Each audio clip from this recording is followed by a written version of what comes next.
अदब गाहेस ज़ेरे आसमां अज अर्श नाजुक तर, नफस गुम करदा मी आयत जुनैदो बायजीद इंजा। यहाँ जुनैद बगदादी, बायजीद बुस्तामी जैसे लोग आते हैं, वो भी सांसों को रोक के आते हैं।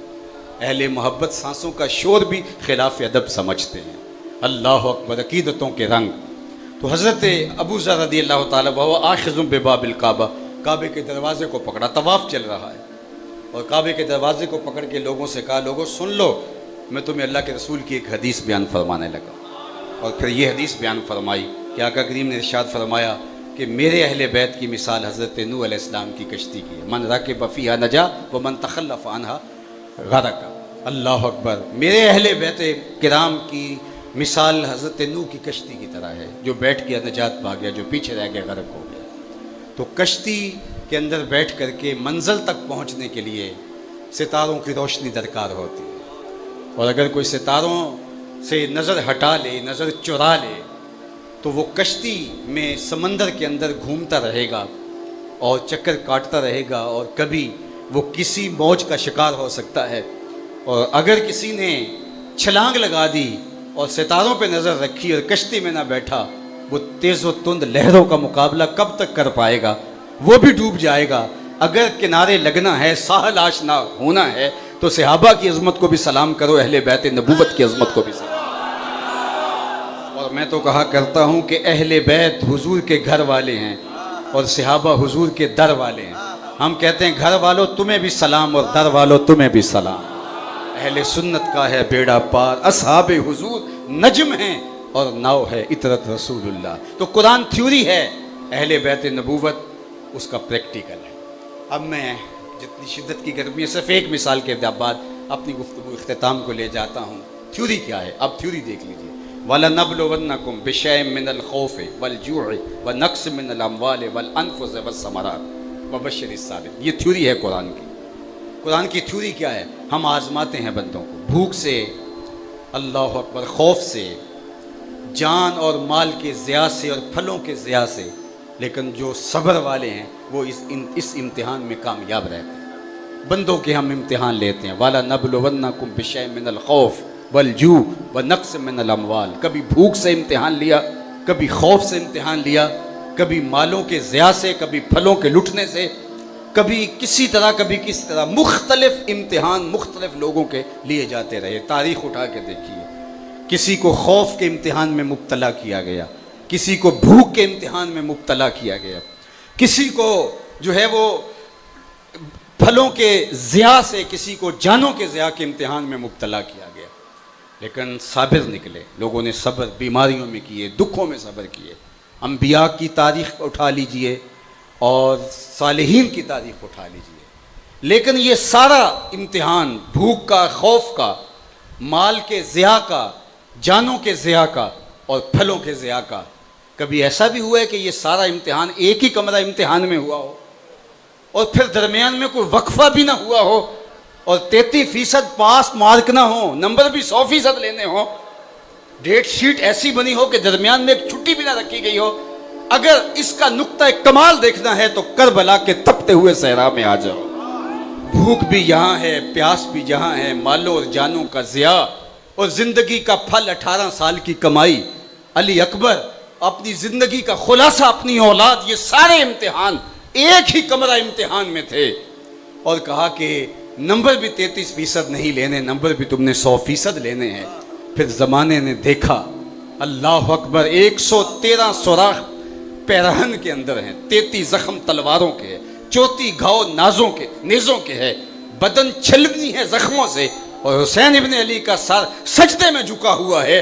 और इस मुश्किल वक्त में जब तीरों पे तीर बरस रहे हैं, तलवारें, नेज़े, बाले और अनियाँ हैं, हुसैन इब्ने अली कह रहा है, मालिक मैं तेरी रज़ा पे राज़ी हूँ, तू भी बता, तू भी हुसैन पे राज़ी हुआ या नहीं? कैसा अनोखा इम्तिहान था और कैसा सख्त इम्तिहान था।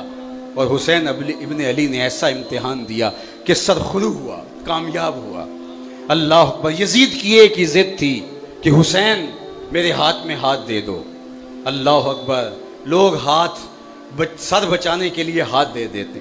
आज जो मंडी मुल्क के अंदर गर्म है, रोज़ आके एक बंदा कह रहा है मेरे 9 मई के वाक़े से कोई ताल्लुक़ नहीं है, मैं छोड़ता हूँ। मैं इस बहस में नहीं जाता कौन सही और कौन गलत है, लेकिन मैं ये बात कहता हूँ कि लोग जान बचाने के लिए, लोग सर बचाने के लिए हाथ दे देते हैं, लेकिन ज़माने ने पहली बार देखा, इस अंदाज से ये रुख देखा कि उन्होंने हाथ बचाने के लिए सर दे दिया। लोग हाथ सर बचाने के लिए हाथ दे देते हैं, इमाम हुसैन ने हाथ बचाने के लिए सर दे दिया।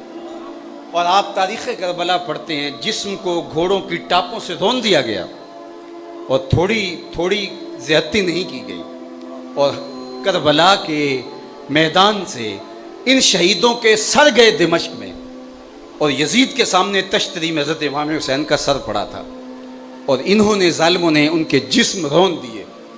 अच्छा, ऐसा भी तो हो सकता था जिस्म ना रौंदे जाते, कोई ज़ालिम इमाम हुसैन का सर काट के वहाँ ले गया था तो आपका हाथ भी काट के ले जाता, और तश्तरी में हाथ भी पड़ा होता, और जिस तरह उसने आपके होंठों पे छड़ी मारी थी तो वो आपके हाथ को अपने हाथ में दे के कहता, हुसैन तुमने जिंदगी भर तो हाथ मेरे हाथ में नहीं दिया, आज देखो तुम्हारा हाथ मेरे हाथ में है। हाथ कुचला गया, वहां घोड़ों की टापों तले रौंदा गया कि हुसैन का हाथ रौंदा जाएगा लेकिन मर के सड़ जाएगा, हुसैन का हाथ भी यजीद के पास नहीं जाएगा, ताकि वो ये शरारत करके कह ना सके जैसे भी इसका हाथ तो मेरे हाथ में आया।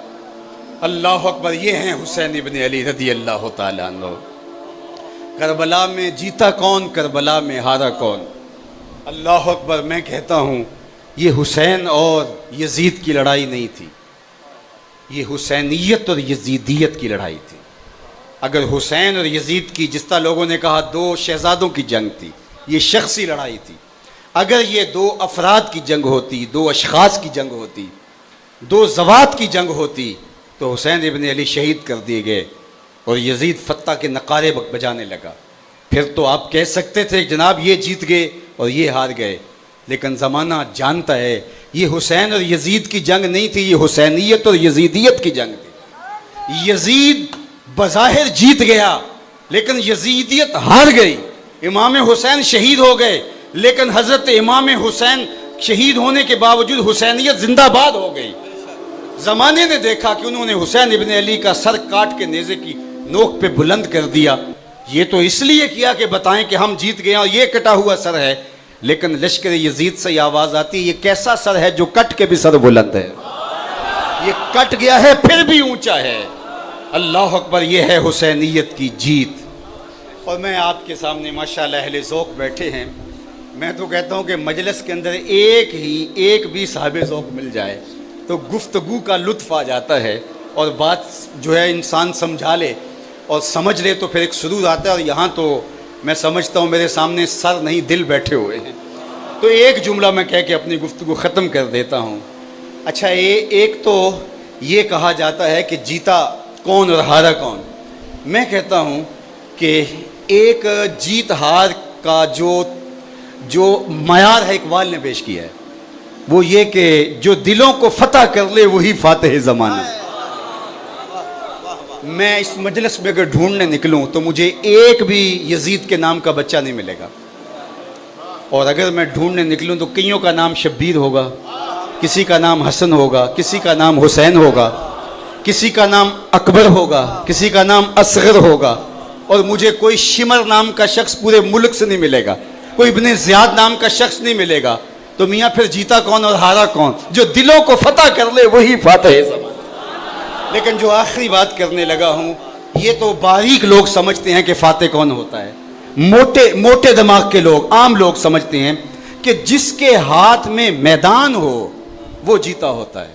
पानीपत की लड़ाइयों से लेकर के मैसूर की जंग तक आप देखते हैं जो मैदान छोड़ के भाग गया, हमारी कुश्तियाँ भी होती हैं, जो पहलवान भाग जाए अखाड़ा छोड़ के तो वो जीता भी हो तो लोग कहते हैं ये हार गया, जो अखाड़ा छोड़ के भाग गया वो हार गया। ये देसी तरीके में हमारा पंजाबी कल्चर, जो मैदान छोड़ के भाग जाए वो हारा होता है, मैदान जिसके हाथ में होता है वो जीता होता है। मैदाने करबला आज भी देख लो किसके हाथ में है, वहां झंडे किसके लगे हैं, वहां परचम किसका झूल रहा है, वहां रोज़ा नूर किसका है। और यजीद की कब्र भी जमाने को मौजूद नहीं, हुसैन का मरकद नूर आज भी उजाले बांट रहा है। तो हुसैन जीत गया, यजीद हार गया। चूंकि शिकस्त और जो है वो जीत का मायार जो भी आप मुकर्रर करें, आपको हुसैन इब्न अली जीता हुआ दिखाई देगा। और ये सरखरू और कामयाबी आज हम सीना तान के हुसैन इब्न अली का नाम ले रहे हैं, ये हमारा एजाज़ है। दुनिया के ऊपर कितने लोग हैं जो यजीद को हक़ पे समझते हैं, क्या वो इतनी बड़ी मजलिस यजीद के हक़ में कर सकते? वो यजीद का नाम भी लेते हैं तो दाएं बाएं से देख के लेते हैं, नाम लेते हुए शर्मसार।